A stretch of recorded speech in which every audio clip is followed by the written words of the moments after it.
주님께 모든 영광을 올려드립니다. 주님께 감사를 올려드립니다. 예배하는 여러분 모두를 축복합니다.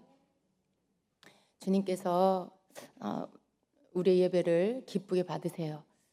예배를 드리면서 예배를 배우게 됩니다. 저는 예배를 드릴 때마다 주님이 예배를 어떻게 생각하시는지, 또 이 시간 예배하는 우리를 어떻게 바라보시는지를 그때그때마다 또 배우게 됩니다. 왜냐하면 주님께서 우리를 향해서 그 마음을 표현해 주시고 말씀해 주시기 때문에 그래요. 우리는 찬양하죠. 그리고 우리는 또 즐거운 마음이 부어질 때 춤을 추죠. 박수를 치고 또 움직이고 뛰면서. 근데 주님, 우리는 그렇게 어떤 우리 안에 이끄는 대로 우리가 그렇게 예배를 드리고 찬양을 드리죠. 주님은 우리가 그렇게 찬양하고 예배할 때 우리의 그런 모습 안에 중심을 보시고요. 그 중심에 우리가 어떤 마음으로 예배를 드리는지를 보세요. 그리고 그것을 바라보시고 그 속에서 우리가 정말 주님을 향하여 기뻐하는 마음, 감사하는 마음, 또 주님을 사랑하는 마음으로 그렇게 예배하고 찬양할 때 그걸 너무 이렇게 기쁘게 받으시는 거예요. 제가 오늘도 배우는 것, 예배를 드리면서 예배가 무엇인지를 배우는 것, 그 내용이 뭐냐면 하나님은 이렇게 섞지 않은, 뭔가 이것도 섞고 막 저것도 섞고 막 이렇게 섞어가지고 막 섞어가지고 드리는 비빔밥 같은 그런 예배를 안 좋아하세요. 막 여기 뭐 주님을 사랑하기도 하지만 뭐 집안에 어떤 일도 생각하고 누구도 막 걱정하고 뭐 이것저것 막 여기다 섞어가지고 또 오늘 하나님 앞에 막 응답받을 기도 막 그 기도 막 하나님 막 그 기도 생각하면서 또 막 이런 여러 가지 막 섞어갖고 드리는 예배 별로 안 좋아하세요. 하나님은 비빔밥을 별로 안 좋아하시는 것 같아요. 주님은 그냥 한 가지, 정말 우리가 예배하고 찬양할 때 오직 주님만 생각하고 그 찬양을 드리면 오직 그 찬양에 내 마음을 실어 주님께 그냥 주님을 향한 내 마음으로 고백하면서 전심으로 드리는 그 찬양과 경배를 딱 한 가지, 그것만 들어있는 그 중심을 가장 기뻐하세요. 저는 오늘 또 예배를 드리면 이것을 배웁니다. 아, 예배는 이런 거구나. 예배는 우리가 여러 말로 정의할 수 있겠지만요, 사실은 그 알맹이가 뭐냐가 제일 중요하죠.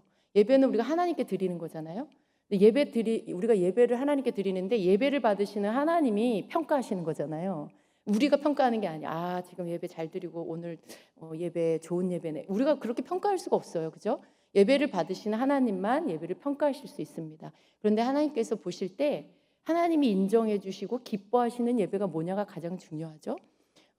그런데 주님이 받으시는 그 예배는 아무것도 다른 거 섞지 않은 오직 하나님을 향한 그 오직 한 가지 마음, 주님만을 바라는 한 가지 마음, 그 마음, 주님만을 전심으로 사랑하고 찾는, 갈망하는 그 마음을, 기뻐하는 그 마음을 올려드리는, 쏟아드리는 그 예배를 가장 기뻐하신다는 거죠. 그런데 주님이 우리에게 뭐라고 하시냐면 너희가 드리는 오늘의 이 예배가 그렇다라고 하세요. 오직 주님을 향한 마음으로 너희가 예배하고 있구나, 이렇게 말씀하시면서 너무나 기뻐하시는 거죠. 참 주님이 오늘도 제가 이렇게 예언을 선포하고 주의 말씀을 받으면서 느끼는 건 주임제 교회의 예배는 정말 이렇게 막 어떤 것들을 비교하는 것도 의미가 별로 없지만요. 그러나 제가 참 깨끗한 마음으로 예배한다. 정말 하나님 뭘 원하시는지 그걸 알든지 모르든지, 그죠? 하나님 이거 제일 기뻐하니까 열심히 이 마음으로 예배해야지. 이렇게 하면 물론 그런 분도 계시겠지만 대부분 어떠냐면 그냥 원래 그 마음이야. 예배를 나오는 마음이 원래 그 마음이고 예배할 땐 이렇게 하는 거라고 늘 이렇게 몸에 배어 있어.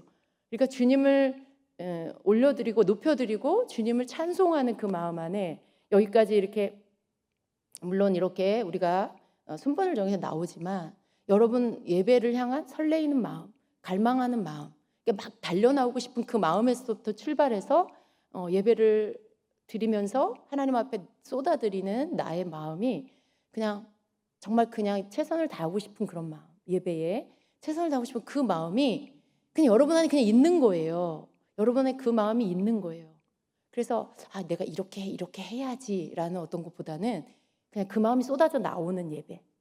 그래서 주님이 보실 때 이 예배가 너무나 맛있는 예배, 주님의 입맛에 너무 맛있는 예배, 주님이 즐거이 받으실 만한 기뻐하시는 그런 예배가 된다는 거죠. 너무 저는 그런 어떤 깨끗한 섞이지 않은 순전한 마음을 갖고 예배하는 우리 주임제교 예배가 너무 좋고 저 또한 너무나 감사하고 저 또한 너무나 기쁜 마음이 듭니다. 왜냐하면 주님이 인정해 주시는 예배보다 더 귀한 예배는 없잖아요. 그 예배가 너무 하나님 정말 이런 예배를 가장 기뻐하시는구나 하면서 오늘도 또 예배를 배우고 그리고 그 주님이 그냥 홀로 높임받고 주님 홀로 영광 받으시고 주님을 경배하는 게 이렇게 기쁜 일이구나. 주님을 높여드리는 일이 이렇게 기쁜 일이구나. 왜냐하면 주님이 기뻐하시니까 그 기쁨이 우리에게 와요. 주님이 기뻐하시면 우리가 그 주님의 우리를 향한 마음이 우리에게 와요.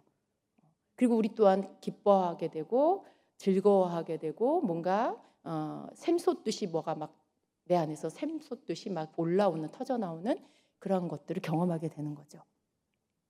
예배 안에 우리의 예배를 이렇게 주님 앞에 막 이렇게 드리면서 환상을 한 커트를 보여주셨는데 깊은 산 속에 샘물 있잖아요.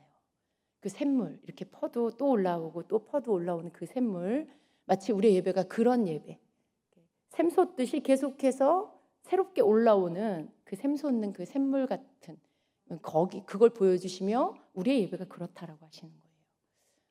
거기에는 신선함도 있고 시원함도 있고 깨끗함도 있고 그죠? 이게 묵은 게 아니잖아요. 새로운 거잖아요. 지금 막 올라오는 많은 그런 샘물이 의미하는 것들이 있는데 우리의 예배가 그런 모든 것들을 담고 있다는 뜻이죠. 그래서 주님이 여러분의 예배, 우리의 예배를 기쁘게 받으셨습니다. 그러면서 주님이 또 기쁨을 이렇게 부어주십니다. 우리를 향하여 막 이렇게 격려하시고 지지하시고 응원하시는 주님의 마음을 또 받습니다. 우리가 주님을 사랑할 때, 우리가 주님을 갈망할 때 주님께서 막 그러시는 거죠. 응원하시는 거죠. 너 힘내라. 야, 너 힘든 일 있니? 걱정하지 마. 나를 의지해. 내가 네 손을 붙잡아줘. 내가 널 일으켜줘. 그러니까 일어나 힘내. 막 이러시는 주님. 그러시는 주님. 그 주님을 생각할 때요. 여러분 뭐가 그렇게 좌절되겠어요. 그죠? 뭐 낭망되고 힘든 일이 있다가도 와 주님이 내 편이시구나. 나를 붙드시는구나. 그래 이해할 수 없는 여러 가지 일들이 있지만 가장 크신 우리 주님이 나에게 힘내라고 하시면 내가 힘을 내야지. 주님이 내 손을 붙잡아 주신다라고 하면 내가 일어나야지. 이런 마음이 올라오는 거죠. 그죠?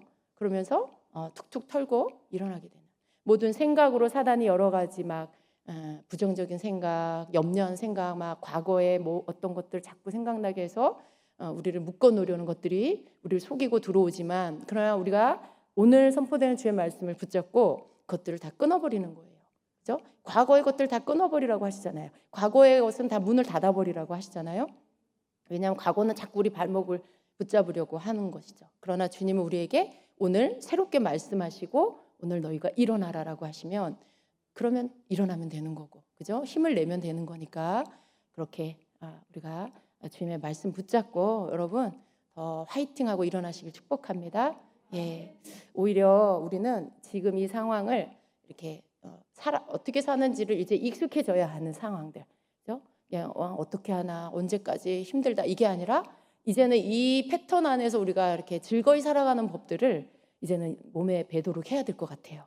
이러한 여러 가지 상황이 있어도 이 속에서 즐거이 내 삶을, 내 일상을 살아가는 법들을 여러분 이제 여러분의 삶에, 여러분의 생활에 장착시키시고 이제 그것들을 이렇게 익숙하게 살아가시면서 여전히 예배하고 여전히 주님 안에서 해야 할 것들, 또 내 삶에 주어진 것들을 감당하게 되어야 합니다.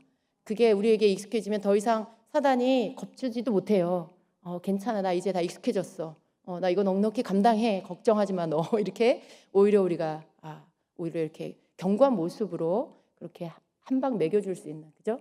오히려 야 별거 아니야, 나 할 수 있어. 주님이 나 붙잡아 주셔. 이렇게 말할 수 있는 그런 믿음이 되는 거죠. 여러분 우리가 이제 그럴 때가 되지 않았습니까? 코로나 지금 1년 만으로는 지금 1년이 돼가는데 여전히 여러분 아직도 어떻게 해야 될지 우왕좌왕 방황하는 게 아니라 이제는 이것들을 가운데서 살아가는 법을 여러분 이제 익숙하게 배워가시게 되길 축복합니다. 자, 오늘 말씀을 같이 보겠습니다. 오늘은 제가 좀 방언에 대해서 여러분에게 기도에 대해서 한 번 더 말씀을 나누고자 합니다. 여러분 방언기도 많이 하시나요? 방언이 우리에게 참 축복이고 유익이라는 걸 이미 알고 있어요. 그런데 자꾸 그게 여러분 안에서 계속 여러분을 이렇게 이끌어 가시는지 모르겠습니다. 네, 오늘 다시 한번 그것을 나누겠습니다. 여러분 고린도전서 14장 18절에는 사도 바울이 이렇게 고백하고 있어요. 내가 너희 모든 사람보다 방언을 더 말함으로 하나님께 감사하노라. 아멘. 그러니까 방언을 많이 말하는 거죠, 그죠? 사람들을 방언하는데 그들이 하는 거, 일반 그 고린도 성도들이 하는 것보다 더 방언을 많이 한다라는 거죠. 그래서 하나님께 감사하다라고 고백해요. 그러니까 이 말은 사도 바울은 방언을 굉장히 많이 했다라는 그런 말이에요. 여러분 왜 사도 바울이 이렇게 방언을 많이 했을까요? 우리가 생각할 때 사도 바울은 방언 외에도 굉장히 많은 영적인 은사들이 있었을 거라는 걸 성경을 통해 알 수 있어요. 그죠? 많은 계시 그리고 뭐 천국을 이렇게 왔다 갔다 하는 그런 어떤 영의 세계를 왔다 갔다 하는 그런 것들, 영적인 체험들, 그리고 지식의 말씀의 은사, 치유의 은사, 능력 행함의 은사, 뭐 방언은 당연한 거고 예언 뭐 다 그죠? 여러 가지 은사들이 사도 바울의 사역 가운데 많이 나타나고 있어요. 그런데 여러분 특별히 이렇게 방언에 대해서 내가 방언을 많이 말하는 것, 너희들보다 방언을 더 많이 말함으로 인해서 감사하다라고 이렇게 말을 하는 고백을 왜 할까라는 거죠. 여러분 어떠세요? 우리가 생각할 때는 많은 영적인 성령의 은사가 있는데 그 중에 뭐 방언의 은사는 가장 낮은 방언 은사가 아닐까? 이렇게 생각하시는 분 많을 거예요. 그냥 교회 안에서 뭐 웬만한 사람 다 하는 은사, 다 갖고 있는 은사. 그러니까 어떻게 보면 되게 흔하고 약간은 좀 귀한 은사라기보다는 흔한 은사, 좀 하찮은 은사로 생각하는 분도 있을 수 있어요. 너무 흔하다 보니까. 근데 여러분 사도 바울이요 다른 은사에 대해서 그 은사로 인해서 내가 감사하다 이렇게 말씀하지 않았어요. 방언을 너희보다 더 많이 말함으로 인해 내가 감사하다. 방언을 말하는 게 감사하다라고 고백하는 게 여러분이 생각하는 그런 방언에 대한 인식, 그걸 생각할 때 뭘 굳이 방언을 말하는 거 더 많이 말하는 게 그렇게 감사했을까? 이런 생각 해볼 수 있죠, 그죠? 근데 여러분 여기엔 비밀이 들어 있어요.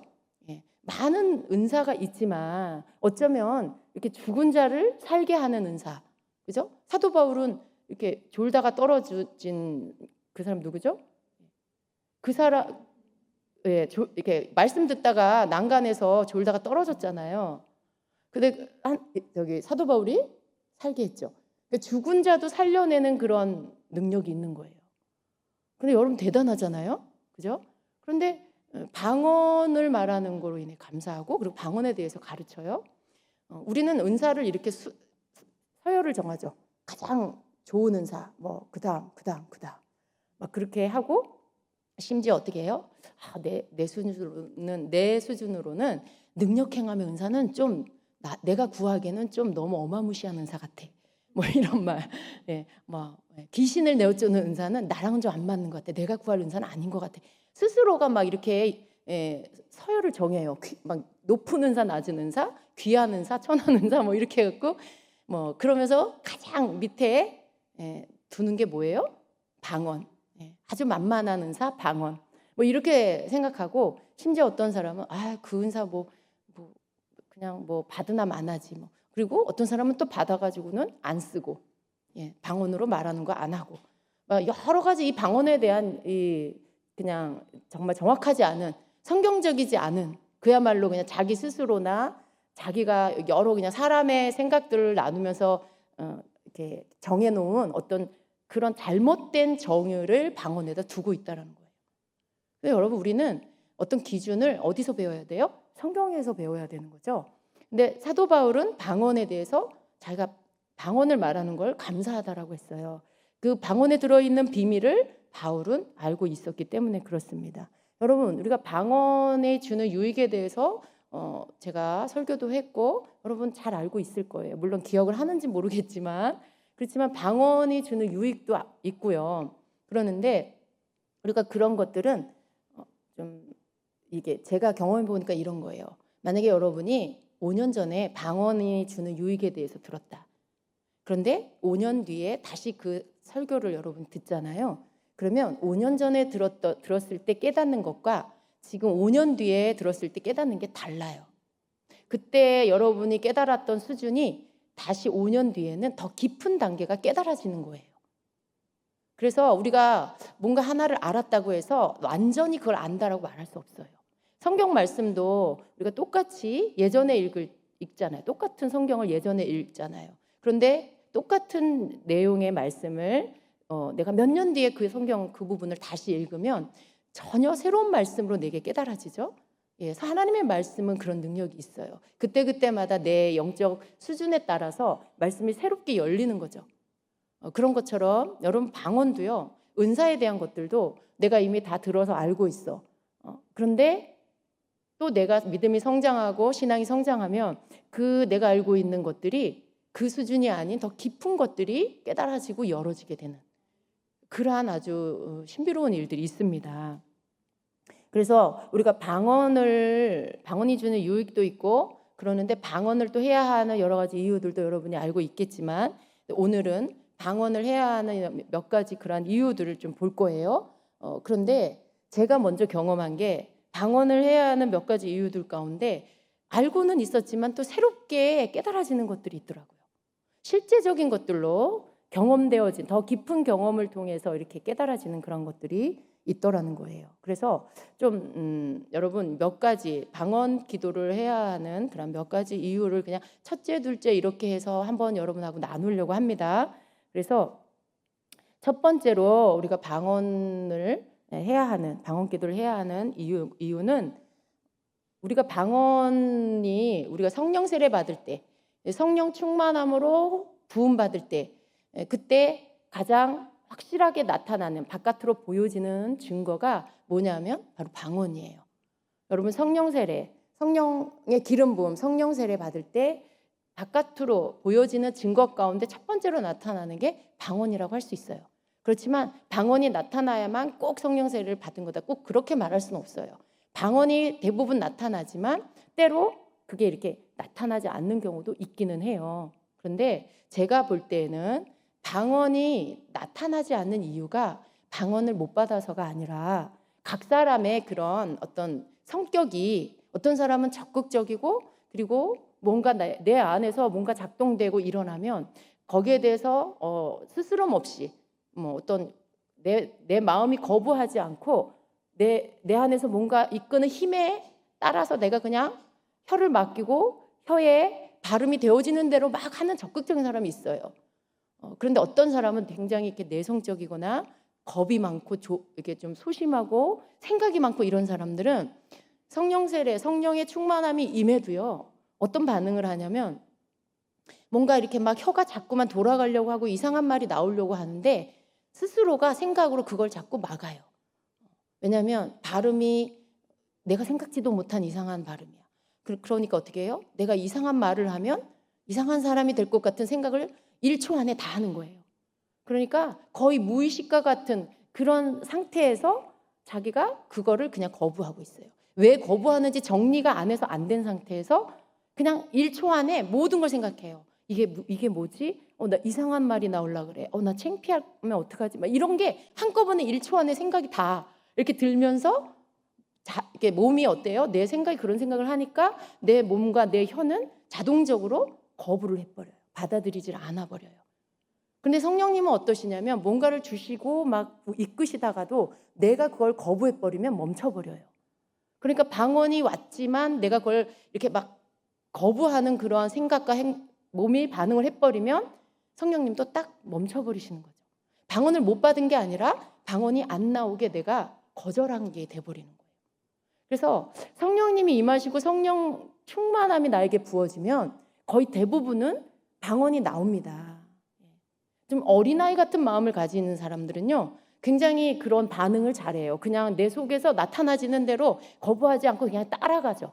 나타나지는 그게 뭐 말이 뭐가 됐든 그 창피하다 이런 생각 안 해요. 그냥 이 시간 내 안에 일어나는 일에 집중하고 거기에 나를 맡기는 이런 태도를 갖죠. 그러니까 방언이 터져 나옵니다.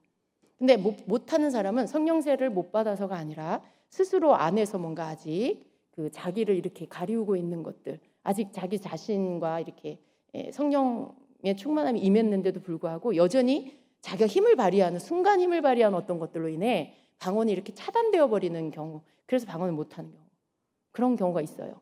그래서 사실은 대부분은 성령세를 받을 때 방언이 증거로 나타납니다. 방언 증거가 안 나타나는 경우는 제가 말씀드린 이런 예가 많다라는 거예요. 그래서 방언은 내가 성령을 받았다는 증거 맞습니다. 그렇다고 여러분 또 내가 나 방언 못하는데 나 성령 안 받았나 이거 갖고 오늘 또 밤에 집에 가서 고민하지 마시기 바랍니다. 여러분 우리는요 어떤 때 우리 자신 나 자신인데도요 내가 나를 다 알지 못해요. 내가 이렇게 성령세를 받을 때 분명히 방언이 나오려고 했는데 성령께서 방언을 열어 주시는데도 나도 모르게 이렇게 거부하는, 제가 그랬잖아요. 1초 안에 그 모든 것들을 생각하고 몸이 반응한다고. 근데 그걸 자기가 인식하지 못할 수가 있어요. 자기가 그렇게 내가 이렇게 해야지 이런 순서에 의해서 거부하는 게 아니기 때문에 그걸 자신이 의식하지 못하고 그냥 자기는 방언 못 받았다. 이 생각, 결과만 갖고 그렇게 생각할 수 있어요. 그러니까 여러분 나 자신이라고 해서 내가 나를 다 정리하고 이해 못해요. 그러니까 내가 그런 거부를 했다라면 그때 성령 세례는 받았지만 방언이 안 나올 수가 있는 거죠. 방언이 나한테 왔는데 방언이 안 나타나. 내가 막아버린 그런 경우가 있기 때문에 또 방언 못한다고 나 성령 세례 안 받은 건가 막 이렇게 예수님 나의 주님과 확실히 믿고 주님이 나를 위해 십자가 죽으시고 부활하시고 다시 오실 걸 내가 분명히 믿는데 방언을 못해. 그렇다고 여러분 내가 성령 세례 못 받았구나 이렇게 하지 마시라는 거예요. 예, 이런 경우들이 있다라는 거. 그런데 오늘 제가 말씀드리는 건 방언은 우리가 성령 세례를 받고 성령 충만을 다시 받을 때 나타나는 첫 번째 증거이라는 거죠. 그래서 우리가 방언을 해야 하는 이유는 방언이 성령 세례 받은 증거 첫 번째 증거가 되기 때문에 우리가 이 방언을 계속 말함으로 계속 되어져야 할 일들이 있어요. 근데 이걸 멈춰버리면요 다시 계속 뭔가 이어지는 계속되어지는 일들이 진행이 안 된다는 거죠. 그래서 우리는 성령 세례 받을 때 왜 방언이 열릴까요? 우리 영이 그때 살아나는 거예요. 예수 그리스도의 생명이 내 안에 들어오면서 내 죽은 영이 살아나는 거예요. 그러면서 영의 언어가 열리는 거예요. 여러분 영의 언어가 저절로 열립니까? 여러분 죽은 사람은 말을 못 하잖아요. 우리 어린아이들 걷기 시작하고 말이 터지기 시작하면서 말을 하기 시작하죠. 우리 우리의 영이 죽었던 영이 살아나면서 말을 하기 시작하는 거예요. 영의 언어. 그게 방언이에요.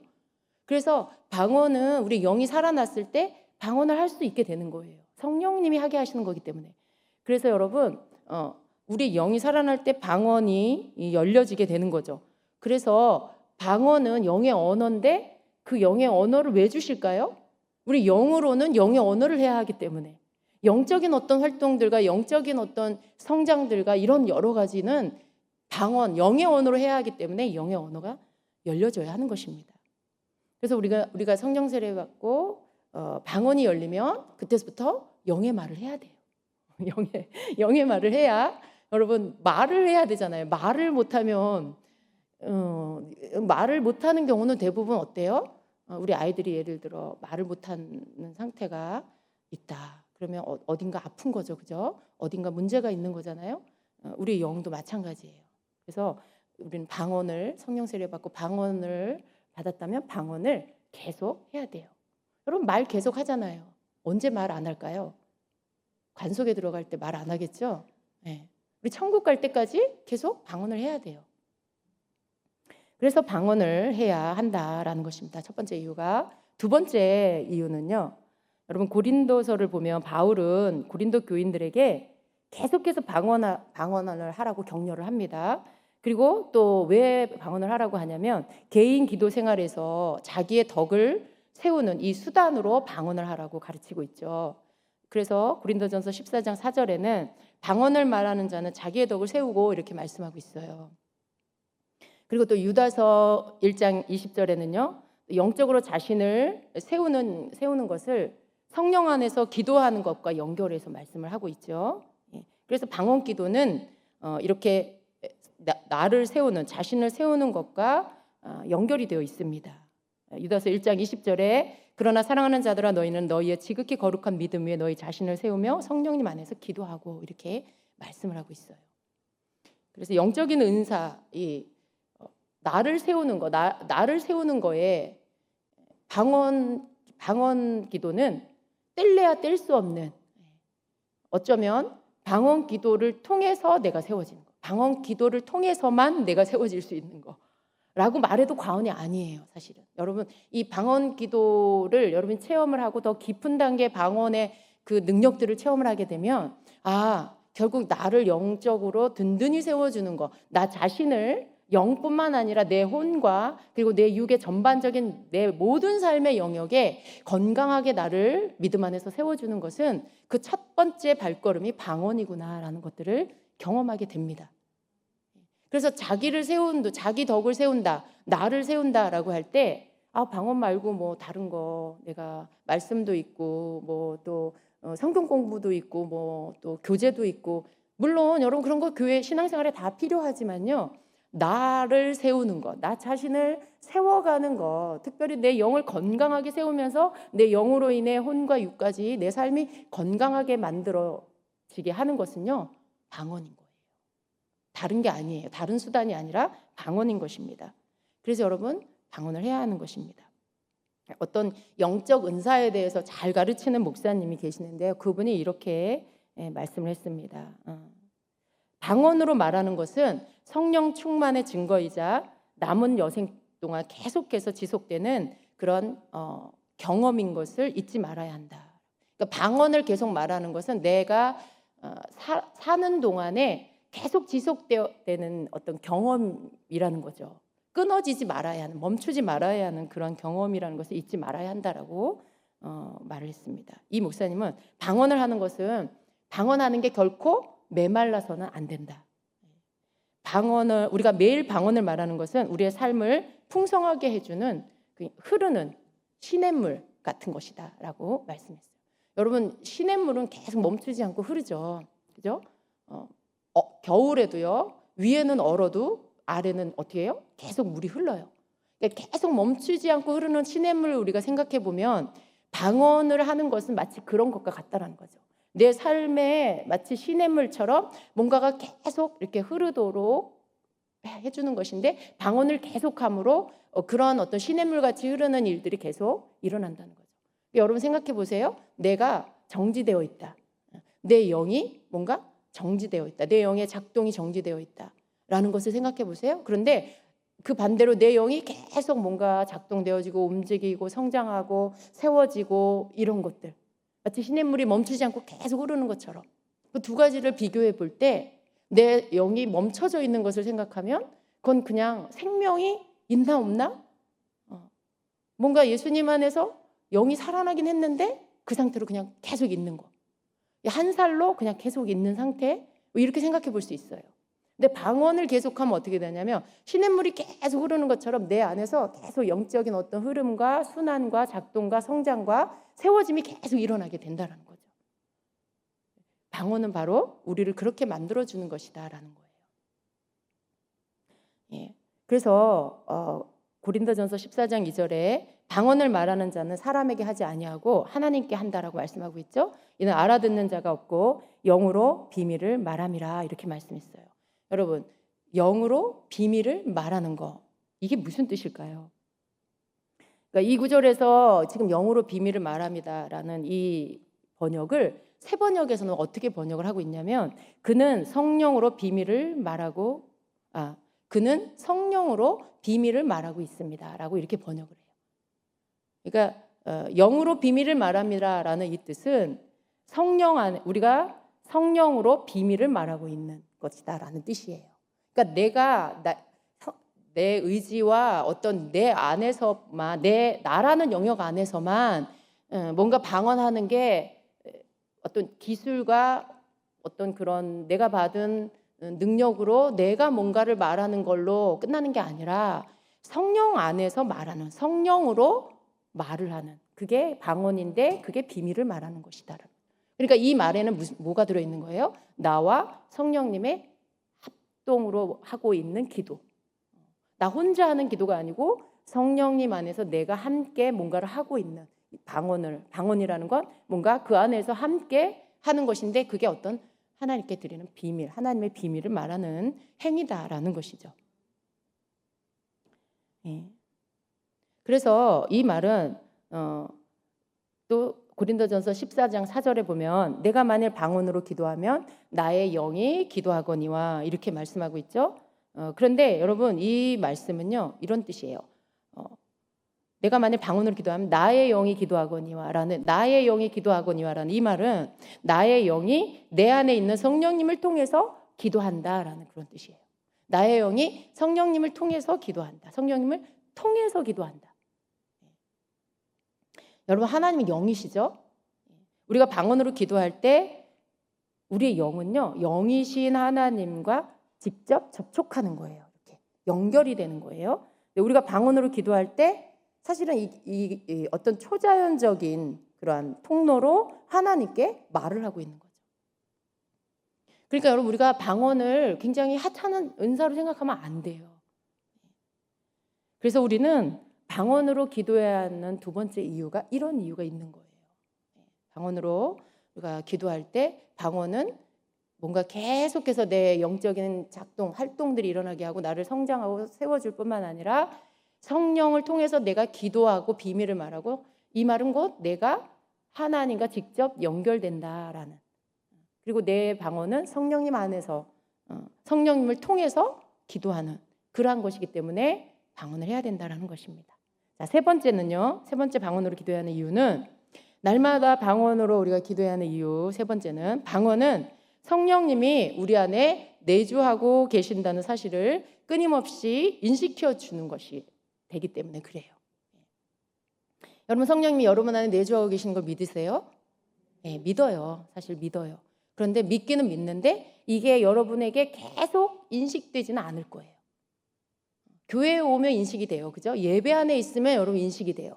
근데 집에 가서 여러분이 그냥 여러분의 생활들 그런 것들 육신으로 해야 하는 여러 가지 여러 뭐 삶에 사는 것들이 있잖아요. 밥 먹고 뭐 화장실 가고 또 뭐 자고 그냥 뭐 가족들하고 이야기하고 일터에 가서 일하고 여러분의 일들을 할 때 성령님이 여러분 안에 내주하신다는 거 인식하세요?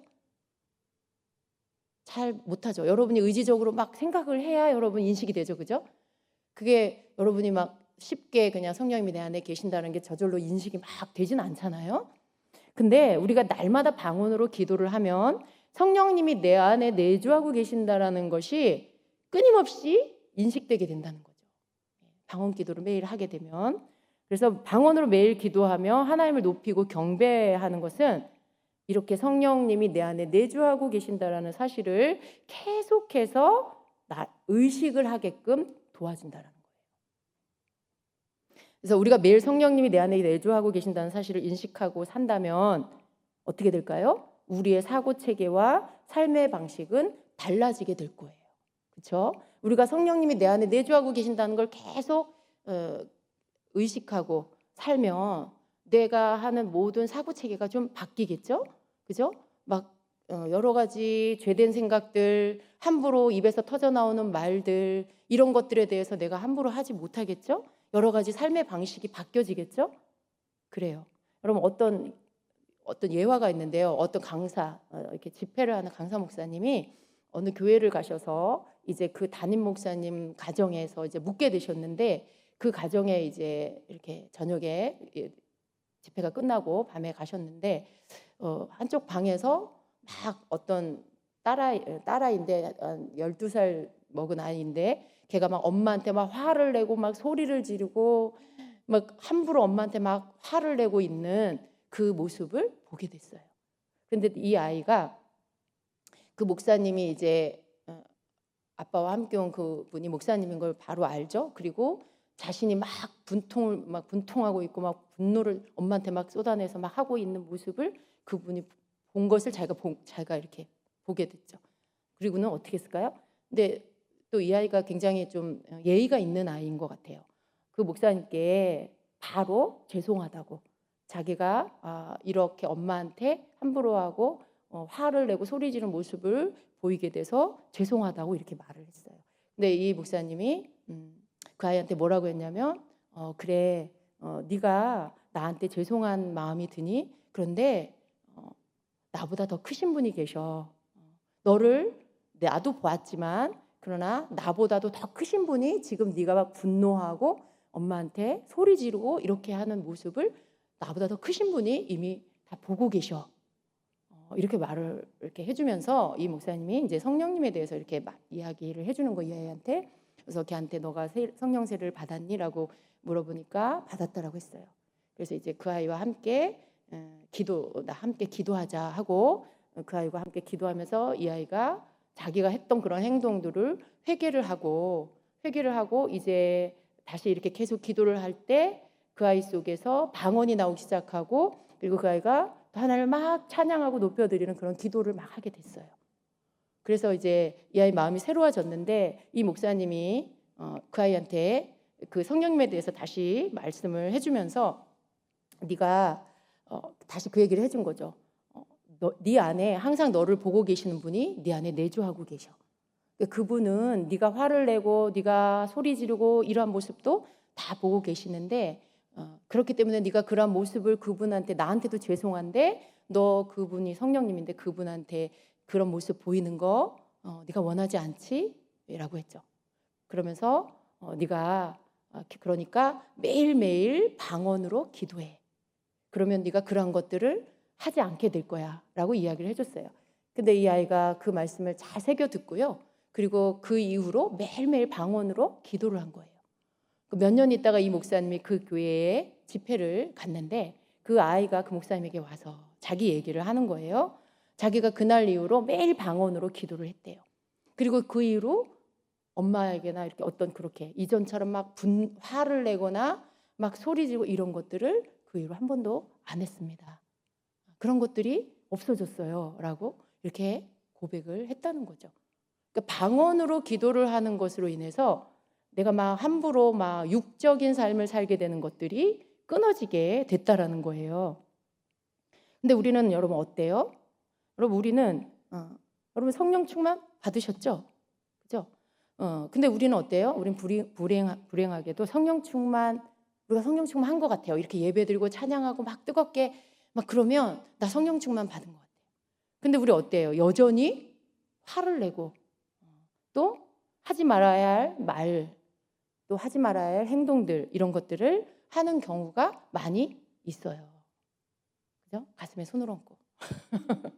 우리 그럴 때가 있잖아요. 그러지 않아야 되는 거 머리로는 아는데 실제로 막 그 삶 가운데서는 막 분노를 이기지 못하고 화가 나기도 하고 막 사랑스럽지 않은 말들, 거친 말들, 어떤 때 막 악한 말들이 막 쏟아져 나올 때도 있고요.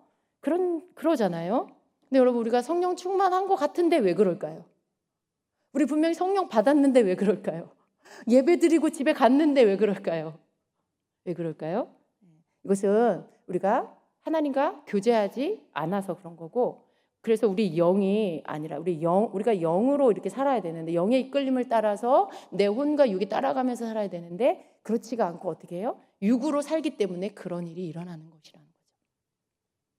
그래서 우리는 하나님의 임재를 우리가 의식하지 않으면은요, 아무리 성령 충만 받았고 그래서 집으로 돌아갔고 그래도요, 우리가 하나님의 임재를 의식하지 않으면 어때요? 화를 내고 막 격분하고 이런 일들이 너무 쉽게 다시 일어나게 된다는 거예요. 그러나 방언으로 하나님과 이 교제하는 시간을 갖게 되면요, 그리고 이것이 계속되어지게 되면 하나님의 내주하시는 그 임재를 계속 의식하게 되고, 또 그 속에서 내 안에 막 내 육으로 나오려고 하는 이런 모든 이런 어떤 행동들, 악한 육적인 이러한 모습들이 잠잠해지고 나타나지 않게, 점점점 나타나지 않게 된다라는 거죠. 그래서 우리는 방언으로 매일 기도해야 된다라는 거예요. 자, 네 번째는요, 네 번째는 좀 내용이 좀 여러분 굉장히 좀 중요합니다. 매일 방언으로 기도해야 하는 것, 이것은요. 우리가 이렇게 기도할 때, 기도 생활에 기도할 때 우리 어떻게 기도해요? 때로 우리가 우리의 기도를 객관적으로 좀 점검을 해보면 사실은 굉장히 이기심을 갖고 기도할 때가 많다라는 걸 보게 돼요. 그 말은 무슨 말이냐면 내가 그냥 내 생각으로, 그냥 내 이성적인 것으로 기도를 하면요, 내가 생각하는 기도를 하게 되죠. 근데 그런 기도 안에 보면 이기적인 기도가 들어올 때가 많아요. 어떤 기도예요? 그냥 나를 위해 기도하고 내 가족을 위해 기도해요. 그리고 조금 더 이제 좀 더 은혜가 임하면 어때요? 내 주변 사람들을 위해서 기도해요. 거기에 좀 더 은혜가 임하면 이제 교회를 위해서 기도하고 목사님들을 위해서 그때 기도하죠. 그러니까 여러분이 내 이성으로 내 생각으로 기도를 하면 다행히 좀 더 은혜가 임하면 이제 좀 더 나가서 이렇게 교회와 목사님과 전사님들과 막 이렇게 기도를 하지만 평상시에 여러분이 더 임하는 은혜가 없으면 어때요?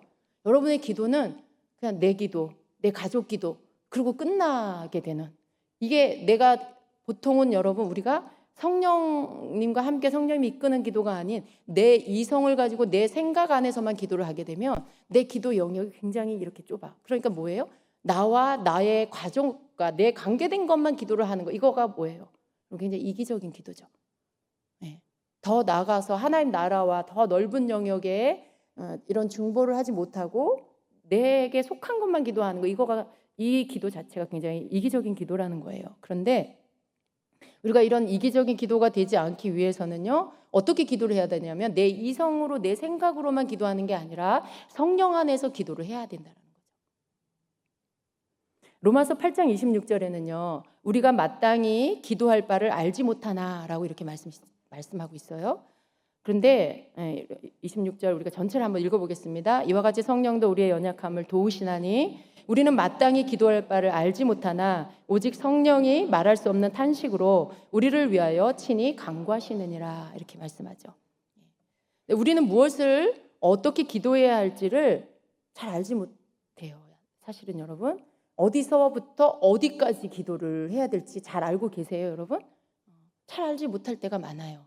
한국말로 여러분이 이렇게 기도를 하면요, 어느 만큼 기도를 하면 더 이상 생각이 안 날 수 있어요. 뭘 기도해야 될지 모르겠고 그냥 생각도 안 나고, 그러니까 어떻게 다시 처음으로 돌아가서 그리고 또 어떤 부분은 그냥 목사님이 기도하라고 했으니까 또 이렇게 그냥 기도하고.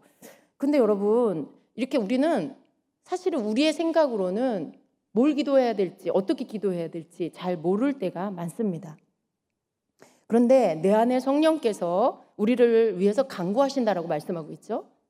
성령께서 내 안에서 우리를 위해서, 그러니까 성령께서 우리를 위해 간구하신다. 여러분 이 말씀을 잘 이해하고 계시나요? 우리는 마땅히 기도할 바를 알지 못하나 오직 성령이 말할 수 없는 탄식으로 우리를 위하여 친히 간구하시느니라.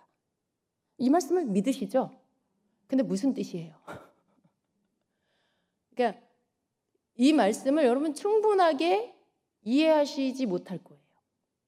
성령님이 그러면 나는 그냥 교회 다니고 그냥 어떤 때 기도 못하고 있어도 성령님은 나를 위해서 기도하시는겠구나, 뭐 이렇게 이해하시는 분도 계실 거예요. 여러분 그런 뜻이 아니라 우리가 무슨 기도를 해야 될지 알지 못하고 어떻게 해야 될지 알지 못할 때가 많은데, 내 안에서 성령께서 나를 위해 간구하신다라고 하시는 이 뜻은요, 보세요. 고린도전서 14장 14절에 내가 만일 방언으로 기도하면 내 영이 내 안에 계시는 성령님을 통하여 기도한다라고 말씀했죠. 예. 그래서 우리 중에 방언, 여러분 그러니까 성령께서 말할 수 없는 탄식으로 우리를 위하여 간구하신다라는 이 말씀은요, 성령이 내 안에서 나와 함께 기도하시는 걸 말해요. 이 말씀은요, 나는 기도 안 하는데 성령님만 혼자 기도한다는 말씀이 아닌 거예요. 그러니까 성령님은 언제 기도하시냐면 내가 기도할 때 나를 통해서 기도하신다라는 거죠. 이해가 되셨죠, 이 말씀이? 그래서 여러분 우리가 방언을 하찮게 여기거나 혹은 우습게 생각하면 안 돼요. 내가 기도할 때 성령이 나를 통해 기도를 하시는 거예요. 그런데 이 기도가 하나님의 비밀을 말하는 거예요. 근데 이 기도는 여러분 굉장한 어떤 놀라운 일들이 일어나게 하고 능력이 있어요. 나로 하여금 살게 하는, 나를 세우는 그런 기도죠. 그런데 우리가 방언 은사를 다른 은사와 막 비교를 해가지고 이 은사를 굉장히 하찮은 기도, 우스운, 그냥 있어도 되고 없어도 되고 뭐 막, 그리고 무슨 말인지 모르겠어서 난 받았는데도 방언을 안 해. 뭐 이런 것들을 아무렇지도 않게 말하고 생각하는 거 굉장히 조심스러운 행동인 거예요. 왜냐하면 방언을 우습게 여기는 건 무슨 뜻이냐면 성령님을 우습게 여긴다라는 뜻이에요. 왜냐하면 우리가 성령님과 함께 같이 하는 그게 뭐냐면 바로 방언 기도예요. 근데 내가 방언을 우습게 여긴다. 그러면 성령님을 우습게 여기는 거죠. 그러면 안 된다는 거예요. 자, 우리가 방언으로 기도할 때 우리 안에 계시는 성령님을 통해서 우리의 영이 기도하는 것입니다. 자, 그리고 우리에게 방언의 말을 하게 하시는 이가 내주하시는 성령님이시고 우리는 우리의 영을 통해서 말하고 있는 겁니다. 그리고 우리는 방언으로 말하고 성령님은 우리에게 말을 주시는 겁니다. 잘 이해하세요? 우리가 탄식하는 마음으로 간절하게 방언으로 기도하면 그렇게 기도하는 거 성령님은 그때 하나님의 뜻대로 우리가 기도하도록 도와주시는 거예요. 그래서 마땅히 기도해야 될 것들 그것을 기도하도록 도와주시는 것입니다. 여러분 이것은요 성령님이 우리와 별개로 어떤 일을 하고 있다는 것이 아니라는 거예요. 성령님은 나와 별개로 탄식하거나 방언을 하시지 않습니다. 아시겠어요, 여러분? 성령님이 나와 동떨어져 따로 그분이 탄식하고 방언 기도하시고 그러는 게 아니시라는 거예요. 내게 방언의 언어를 넣어주셔서 그것으로 방언을 할 때 성령께서 해야 할 어떤 내용에 마땅히 해야 할 기도들을 하도록 이끌어 가신다는 거죠. 그 말을 나에게 주시고 그 말을 하고 또 그 말을 마땅히 해야 할 말들을 하도록 이끌어 가시고 말하자면 기도를 이끌어 가시는 분이 성령님이라는 거예요.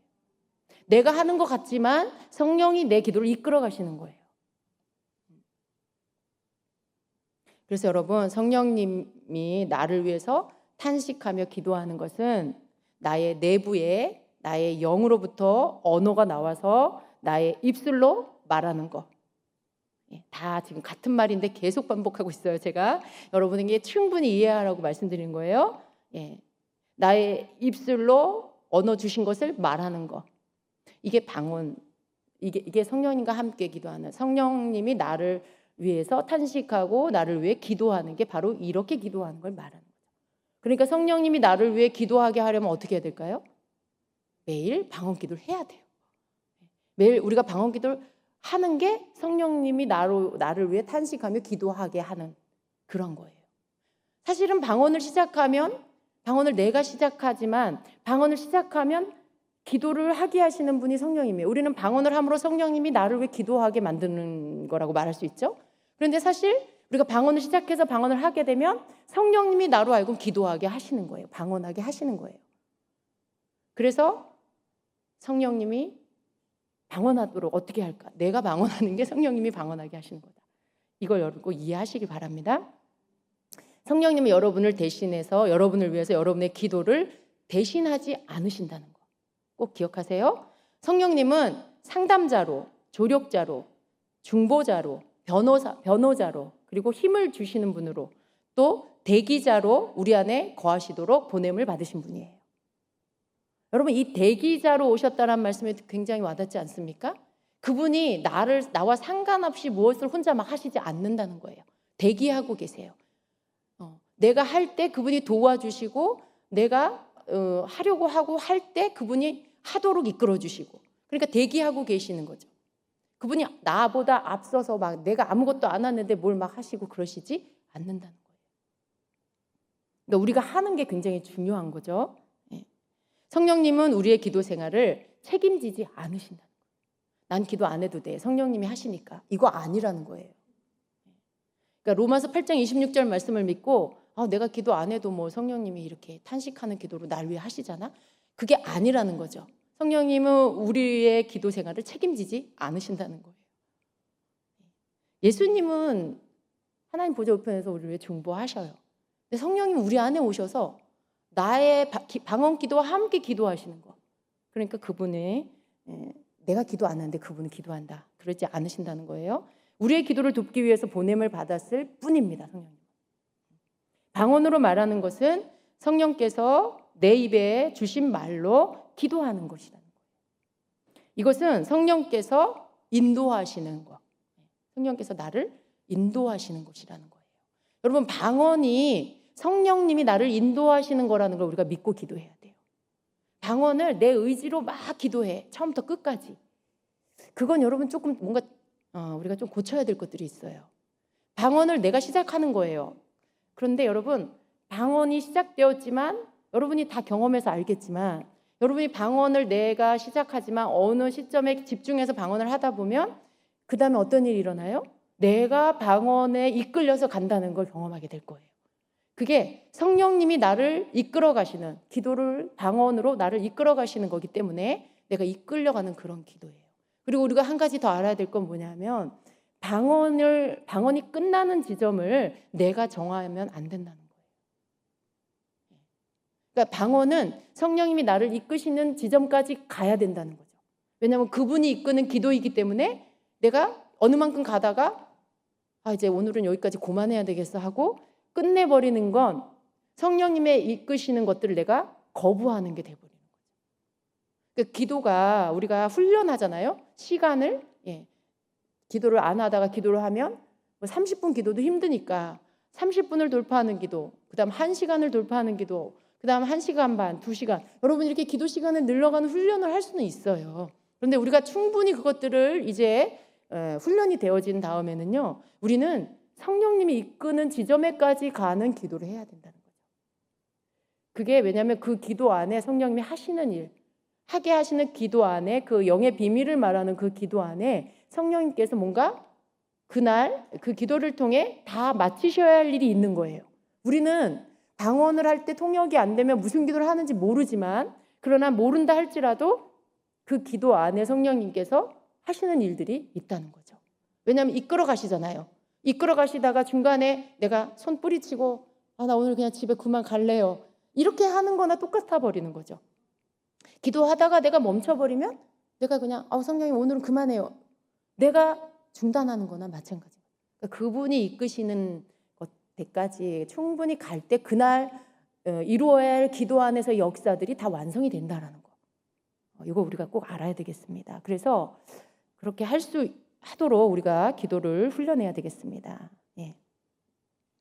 사람들은 일반적으로요, 자신이 알아듣는 말로 기도를 할 때 어떻게 기도해요? 대부분 내가 한국말로 내가 기도를 하면 내가 원하는 방향으로 기도를 하죠. 그죠? 내가 원하는 방향으로 기도를 해요. 예를 들면 그냥 어떤 하나님의 그런 뜻보다는 내가 어떤 환경이 지금 너무 힘들다. 그럼 하나님 내 이 환경을 바꿔주세요. 이렇게 기도하죠. 어떤 내 직장에 어떤 사람이 날 너무 괴롭힌다. 하나님 그 사람을 좀 다른 곳으로 옮겨주세요라든가 아니면 뭐 내가 다른 직장으로 가게 해서 그러니까 뭔가 그걸 피하려고 하는 그런 기도를 해요. 우리가 한국말로 이제 이렇게 내 환경들을 나를 놓고 기도하게 되면 방향이 그렇다는 거예요. 그런데 여러분 이러한 기도가 물론 뭐 항상 틀린 건 아니에요. 어떤 때는 이런 기도가 필요할 때도 있지만 그러나 하나님은요 때때로 그것이 내 삶에 가장 적합한 최선의 것으로 보이지 않는다 해도 그래도 그런 환경을 허락하실 때가 있어요. 근데 여러분 내가 한국말로만 기도를 하면은요 이러한 환경 안에서 이것을 향한 하나님의 뜻이 무엇인지를 잘 깨닫지 못해요. 그냥 내가 원하는 방향으로 자꾸 기도를 하게 돼요.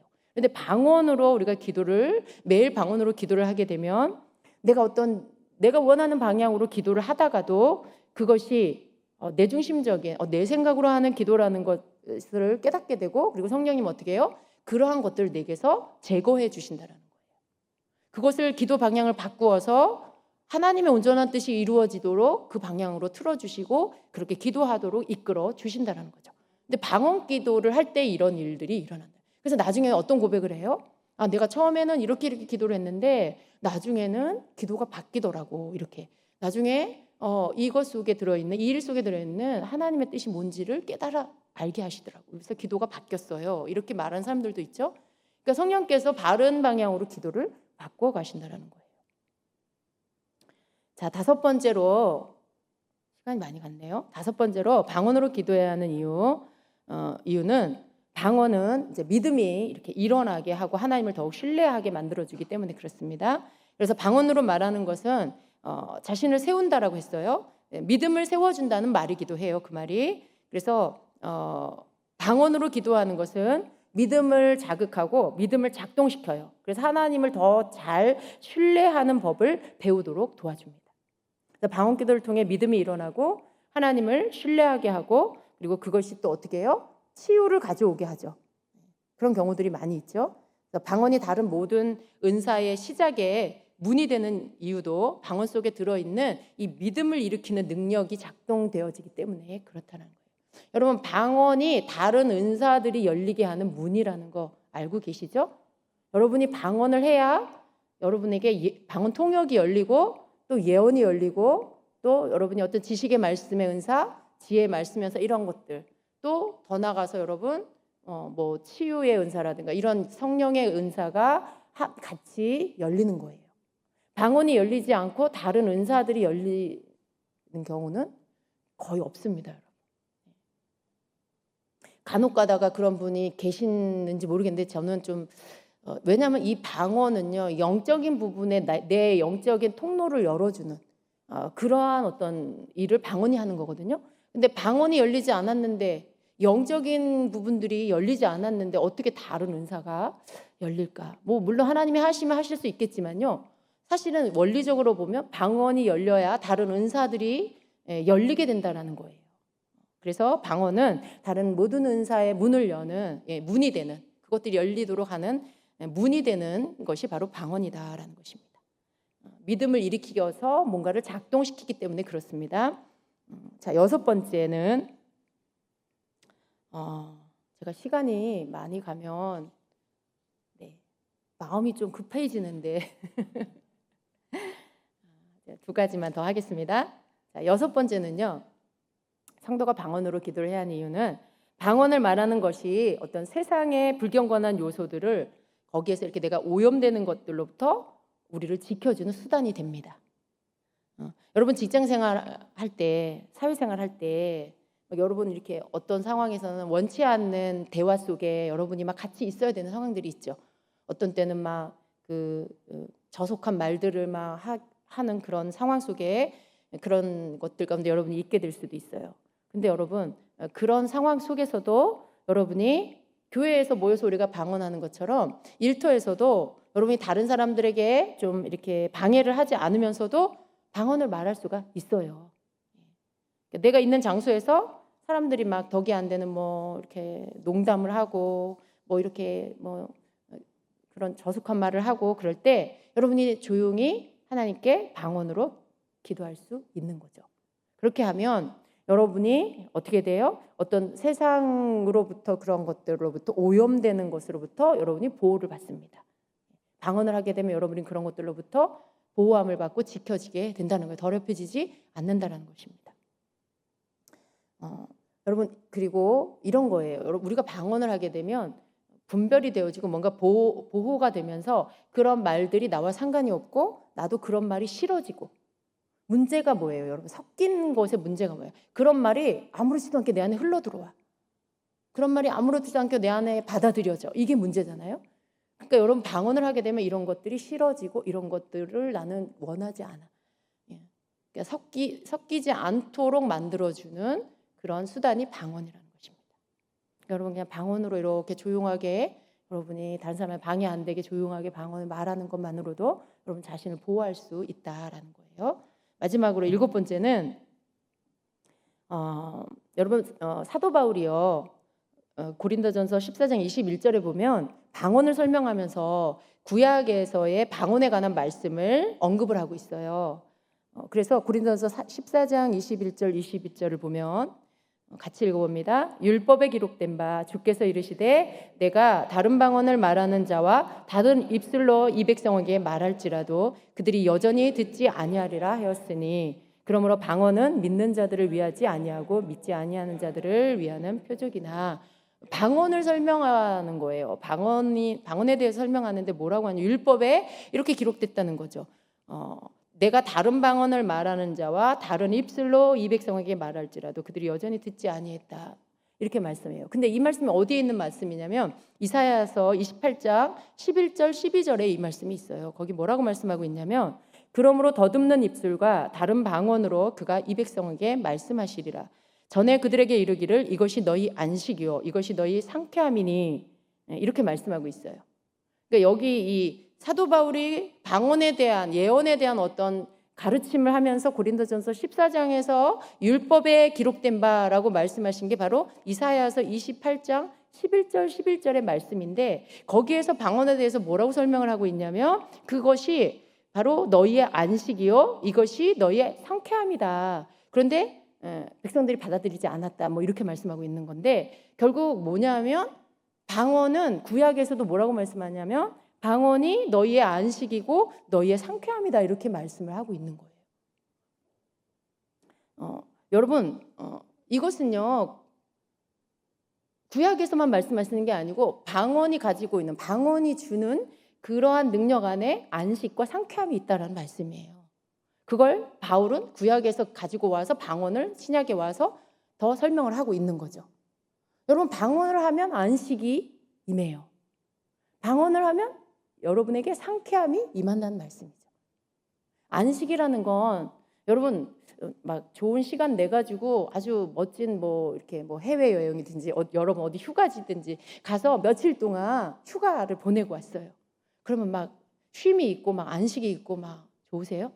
진정한 안식으로 막 이렇게 편안하세요? 온 영혼 육이 막 편안하세요? 안식한 것처럼? 뭐 어떤 스트레스가 뭐 이렇게 좀 잠깐 없어질 수는 있겠지만 여러분 몸은 여전히 피곤하고 진정한 안식이라고는 말할 수 없어요. 휴가 갔다 와서 쉬어야 돼요. 그죠? 너무 막 많이 움직이고 막 이렇게 안식이 아니라 사실 굉장히 피곤함이 남을 수 있죠. 그러니까 몸을 쉰다고 그냥 그게 안식이 아니라 진정한 안식은 우리의 영혼 안에 있어야 영혼의 안식이 있어야 그게 안식이 되죠. 그죠? 근데 여러분 방언을 하게 되면요. 이 진정한 안식이 온다라는 거예요.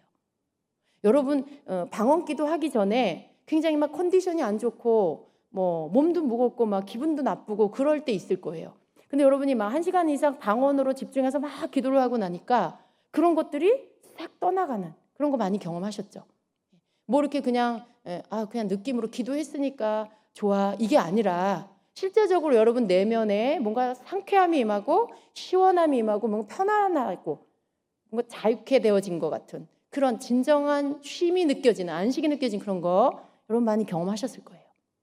그게 여러분 그냥 단지 느낌으로 그런 게 아니라 방언을 함으로 인해서 정말 안식이 오고 상쾌함이 오기 때문에 그렇습니다.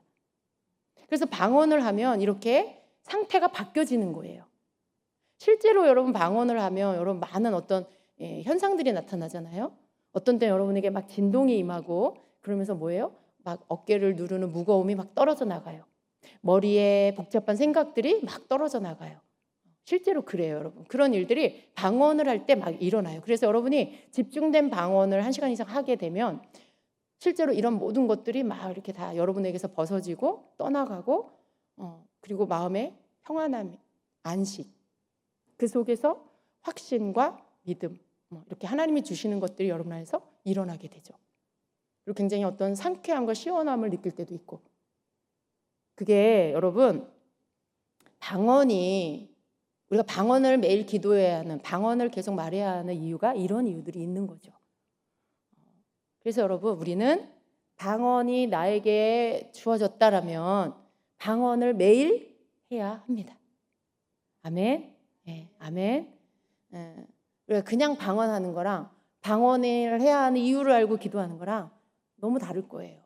여러분이 방언을 해야 되겠다는 마음이 더 많이 일어나고 그리고 방언을 할 때 더 많은 믿음이 실어지고 그리고 실제적인 이런 것들을 경험하게 될 거예요.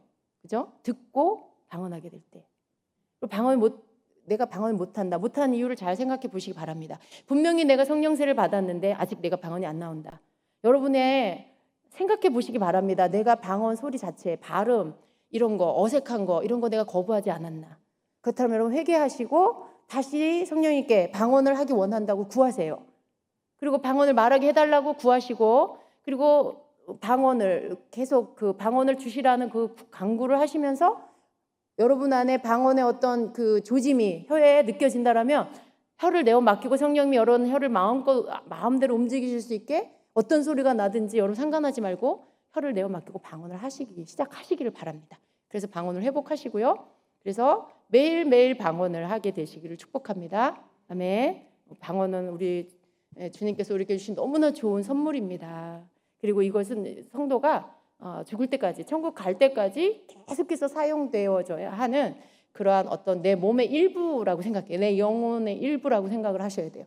그걸 가지고 내가 영의 삶을 살아가는 꼭 필요한 도구, 어쩌면 성령님과 함께 동행하도록 이끌어주는 도구라고 말해도 과언이 아닙니다. 그래서 우리는 방언으로 매일 방언을 말하고 방언으로 기도하는 것들, 방언을 사용하는 일을 계속해서 매일매일 해야 되겠습니다. 아멘.